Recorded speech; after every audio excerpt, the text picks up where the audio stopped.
আজ আমি তোমাদের সাথে শেয়ার করব চিকেন ভাপা।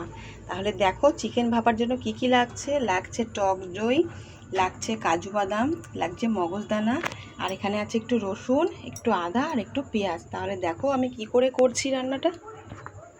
এবার আমি কড়াইতে তেল দিয়ে দিয়েছি, পেঁয়াজগুলো ভেজে বেরেস্তা করে নেব।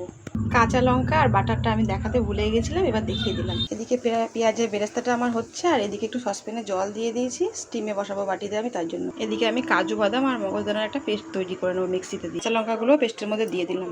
পেঁয়াজগুলো ভেজে লাল লাল হয়ে গেছে, এবার আমি তেল থেকে ছেঁকে তুলে নেব। এবার আমি চিকেনগুলোকে মেখে নেব। মেখে নেওয়ার জন্য এখানে আছে আদা রসুন পেস্ট, এখানে মগজদানা, কাজু বাদাম, এখানে আছে টক দই, কিছু দিয়ে দিয়েছি। এবার দিয়ে দেবো একটু তেল, দিয়ে দেবো সামান্য লঙ্কার গুঁড়ো, দিয়ে দেবো বাটার, দিয়ে দিলাম লবণ। সব কিছু দিয়ে খুব ভালোভাবে মেখে নিয়ে একটা টিফিন কৌটো বাটির মধ্যে আমি নিয়ে পেঁয়াজের বেরেস্তাগুলো দিয়ে দিলাম উপর দিয়ে। পাঁচটা এলাচ থেতো করে ওর মধ্যে দিয়ে দেবো, তাহলে সেন্টটা ভালো হবে। টিফিন কৌটো ঢাকনাটা আমি বন্ধ করে দেবো। টিফিন কৌটোটা গরম জলের মধ্যে বসিয়ে দিলাম। এবার 1 ঘন্টার জন্য স্টিমে বসিয়ে রাখলাম। ঘন্টা পরে বাটিটা এবার আমি খুলে দেখবো কি অবস্থায় হয়েছে।